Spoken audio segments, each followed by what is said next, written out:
Increased by about 50% in the last several years. It rose by more than $9 billion in the last few years.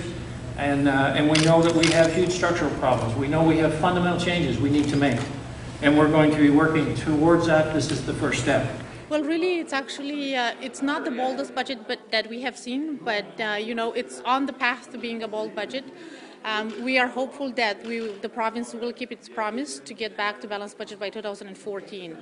Maybe not all New Brunswickers realize it right now, but we are going to see significant spending cuts for next year. We're talking about 1.6%. It may appear small, but it's actually quite significant. And if that happens, it's the second largest spending cut in the history of New Brunswick in the past 15 years. So quite significant. It would put us back to balanced budget in a fairly short term. And, you know, it would cut our deficit for 2012 in half to what it was initially estimated. So it almost sounds like you're giving this a passing grade. Well, it's definitely a passing grade, especially when you combine it with the cut in the small business rate. It's twofold, the importance of that. One is acknowledging small business, and second is actually giving them, you know, some kind of room to maneuver. The economy is very slow, job creation is very slow, so this would probably make up a lot of that lost momentum for small businesses. Any concern that the gas tax will sort of offset some of the gain for small business? Well, absolutely. I think this is a very fair concern. We realize that, you know, both reductions on the corporate sides, on the small business and on the general rate will be definitely offset to some point by tax increases, both the tobacco tax or the gas tax. So that will take some of the competitive advantage away, but we're hoping that in the end it would actually balance it out for most small businesses.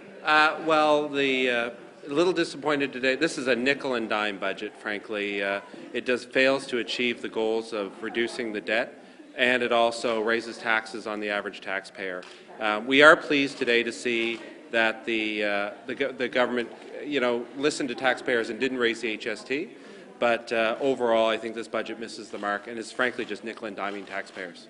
Such as what, the gas tax? Well, the gas tax means that the average taxpayer who owns a car will pay about $85 more per car per year in tax, and you know, it's these kinds of taxes that people are, you know, that doesn't really achieve the goal of reducing the debt, but also just raises money on taxpayers' backs. Does this sort of lead you to believe the worst is yet to come? Well, I think one of the big problems we had on this budget was that the problem is government spending, and government spending is going up in this budget, not down. And they chose to instead to put all the burden on the backs of regular taxpayers, and that we think is the wrong way to go.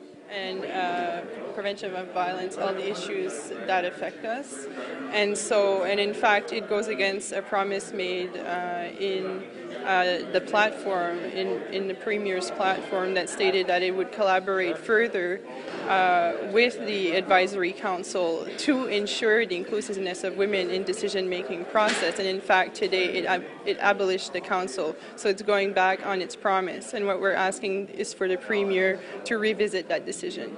The speech says that the duties will be sort of rolled into the department.